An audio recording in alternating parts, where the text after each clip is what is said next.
Hi. If I am being honest, I have probably been on the verge of crying for the better part of my afternoon. And not for any reason in particular. I think that's just anxiety.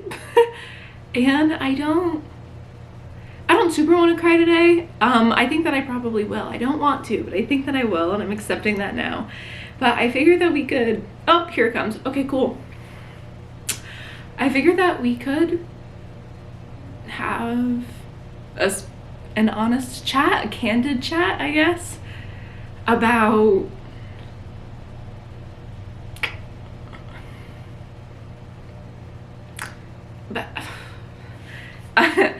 about missing the idea of youth.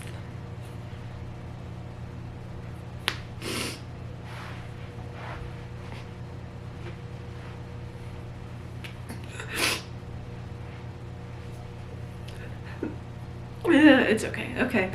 I don't miss youth as an experience. I don't miss being 14 and 15 and having a crush so crippling that I can't make eye contact and talk to somebody. I don't miss being 16 and experiencing the feeling of jealousy for the first time. I don't miss my first panic attack, but I do miss a lot of my other firsts.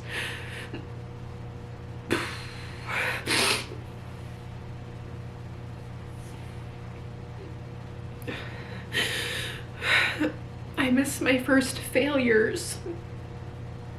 I miss knowing that there aren't necessarily consequences to not doing it right the first time or the second time or the third time. I miss a built-in community. I miss having a goal. I miss having a plan. And everybody's life is different. And not everybody goes to college. That was something that I wanted to do. Not everybody gets a master's degree. Not everybody does those things, but that was my goal and that was my plan. And I knew that I was going to go on to the next thing and on to the bigger thing. And I miss having dreams of accomplishments. And that's not to negate the fact that, you know, I can't have those things now. I'm 22 years old. I'm entering the workforce. I've graduated college twice.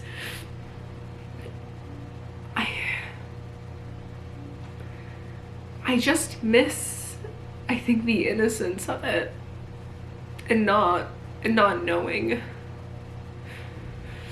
what's next, but hoping and having the expectation that it'll be great and that it'll be wonderful. In high school and even in college, I did so much that I barely had time to breathe. My final semester of undergrad, I was off campus for 3 weeks. And I was working with my professors because I was pursuing a once-in-a-lifetime opportunity that did not go my way. And I think, when I think back to those things, because they're happy and they pop up in my Snapchat memories and they pop up in my photos, they're happy times. And I mourn the loss of those things. I mourn the loss of things that didn't happen to begin with, to a certain extent, but knowing that I don't have the opportunity to experience them the way that I did. That doesn't prevent me from being excited for and happy for and proud of the people that get to have those opportunities in my place now. I miss when that person was me. And I think both of those things can be true at the same time. I think that this is my first holiday season where I don't necessarily have anything going on. I I think this is my first holiday season where I feel like properly alone. And I'm not by any definition.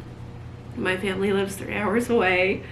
I can call my mom whenever I want and text my brothers, and my dad sends me pictures of my cats. I miss going home to be home. And I think I'm alone in this apartment physically. And my mom is 3.5 hours away, and for the first time in my life, I don't have a Christmas tree. That's not to say that I can't go buy a Christmas tree. I don't know. I'm nostalgic for something that I think may have only ever existed in my mind, if that makes any sense at all. But you know, I was looking through everything, and I found the most cringy, angsty poems from the past 7 years. So I thought that I might share some of those because I think it'll be fun. I don't really write anymore. I used to write every day, whether it was poetries or journals or movie scripts that I had come up with. I used to write every day, and I don't anymore. But I think in the spirit of everything, we might as well have a good time and see what my angsty little brain was doing when I was 14 years old. This first one I wrote when I was 15, and I was in honors English, and I had the biggest crush on the boy that sat next to me in orchestra. He was 2 years older than me. He was a senior when I was a sophomore. It's called Reaching, and it's I reach and I reach and I reach, but I can never seem to grasp love. Even though I hold your hands and I rest my head on my shoulder, and I can feel your soul touch mine, I know that we will always end in heartbreak. But for some reason, I continue. I'm sorry, I don't know why. But for some reason, I continue to reach for a love that you cannot give me. You will never love me the way that I have always loved you. And even though waiting for you has destroyed me, I will wait for you always. Ooh. I don't know why I'm crying. I think I feel that way about, to a certain extent, I feel that way about certain things in life. It's not about a boy anymore. I think I'm happy to say that most things in my life are not about boys anymore. I think the importance, I think there's a lesson in reaching, and I think that lesson is to like know when it's okay to step back. We should always, we can set goals, and we can have desires, and we can have dreams, but at the end of the day, if those things are a detriment to you, why continue to grasp at them if it's only going to hurt you in the process? This one, I A lot of the things I wrote were about boys. This one's called Taciturn. Quiet, restrained, uncommunicative. The boy was taciturn. He never spoke unless spoken to. He didn't talk unless prompted. He was taciturn. But I know that he loved me because his eyes crinkle at the corners when he sees me, and his hands inch towards mine in the library. He doesn't know that I love him too. For my love for him is taciturn. I think that's sweet. I mean, for a 15-year-old, I think that's sweet. We all, just like, it was just one of those crushes, you know? One of those crushes that didn't really go away for a long time. And even though, like, you know, that was about somebody very, very specific, at the end of the day, we need to look out for the little things in life. We can put our phones down and we can put the cameras away and just sit outside, breathe in the smell of peat and rain, listen to the leaves go by. I don't know. We just gotta touch grass, my guy. That's, I guess, what I'm getting at. This one, also written about the same boy, 3 years later. This one is from 2020. It's called Alone on the Moon. A true, pure introvert. To be someone who longs to sit on the moon alone. No city streets, just heartbeats. No honking cars, only life among the stars. It calls me this life I cannot have, a desire just out of reach. At night I look at the sky and wish to be alone on the moon. These next few are from anywhere in 2022 to 2023. They just have numbers. They're nothing, they don't have names. Number 1, leave your fears at the edge of the forest and let the wind wipe away your worries. Let the sun cleanse your soul and the water wash your tears. Make friends with the bullfrogs and companions of the conifers, and love the loons from afar, as they always dive just out of reach. Long for long days on Long Pond, floating aimlessly in the dark waters, feeling free and lost and forgotten and loved.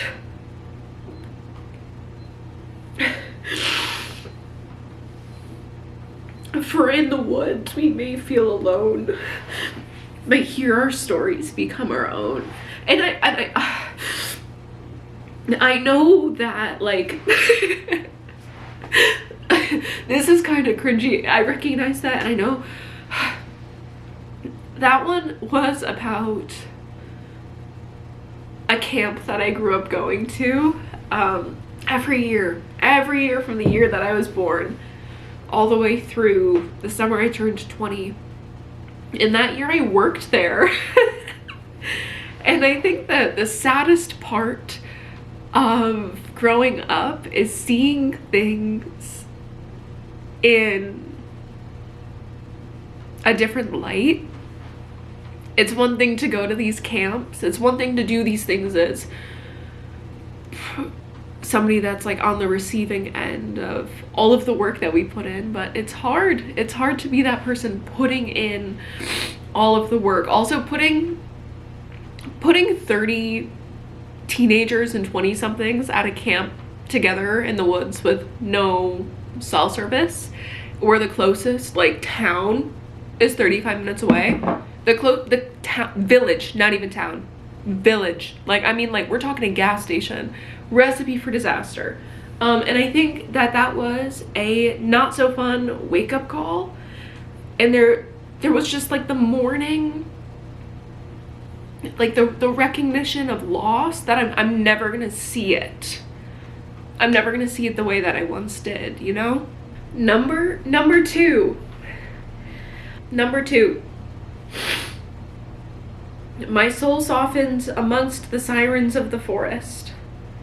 I sit silently in the sand, listening to the stories the wind whispers, and I watch the pond paint pictures on her surface. I tell them both of my first love, and they regale tales of epic romances. The moon kisses me goodnight, and the stars hold me tight. In the woods, I am again whole, as nature soothes my soul. This one, I started it and I never finished it, and I think I was just feeling like particularly angsty. Camp is contradiction. Camp is hot chocolate in July. Camp is where friend is also foe, and where foe is also lover. What kind of like master Shifu crap am I talking about? These next ones are pretty short. This first one is very short. This is number 5. We're skipping number 4 because I don't feel like it. Number 5, when you love easy, green is your favorite color. When you love easy, a little bit of me will always long for you. Oh my god, she had another crush. It's true, I did. He was a short king. For that, I love a short king, but low moment for me, not gonna lie. Sorry, I'm yo-yoing right now because I just cried on the internet and now I'm lashing out, and for that I'm wholly sorry. This is haiku number 1, which is basically just poem number 5 in haiku form. For I love easy, so green is a reminder of my loneliness. Haiku number 2, to hammock is to let the sun kiss our cheeks and share soft smiles. And then haiku number 3 is secret smiles in a hammock on the hill is forever lonely. Anyway, I made out with our short king friend in a hammock. And then he was like, I don't want to kiss you anymore. And I was like, okay, cool. Additional thoughts that are sprinkled in throughout this. This one is random and self-aware, I guess. Who are you hiding from? Myself, mostly. And then to wake up next to you is ordinary. Okay, girl. Like, I think I long for the mundane at the end of the day. This one is something that I never finished. I started writing it in August, and I just found it chilling on my phone, so I don't remember what it is. I didn't remember that it was here. Oh, God. The first time I felt my heart crumble, I was sat next to a boy in orchestra. A crushing, crashing ache in my chest. And I guessed that's why they call it a crush. There's this sadness that lingers when first love dies. An empty throb that settles into relief and nostalgia. And that's it. That's all I wrote. That's all I wrote. I'm so dramatic. I crack myself up.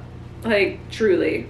Truly, truly, truly, truly, truly. I just needed a good cry. I needed to cry it out, and I wasn't gonna function until I did that. I think there is value in being honest not only with yourself but with other people. So thank you guys for listening today, and if you have any spoken word art or even poetry and you want to leave them down in the comments, I would love it if you shared your art with me, and we can all see how we express ourselves differently, because I do want this video to be a safe space. It's okay to be vulnerable, and it's okay to miss things that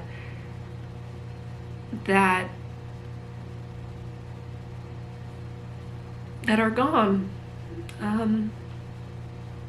But yeah, thank you guys for watching, and I'll see you tomorrow for another video. Bye.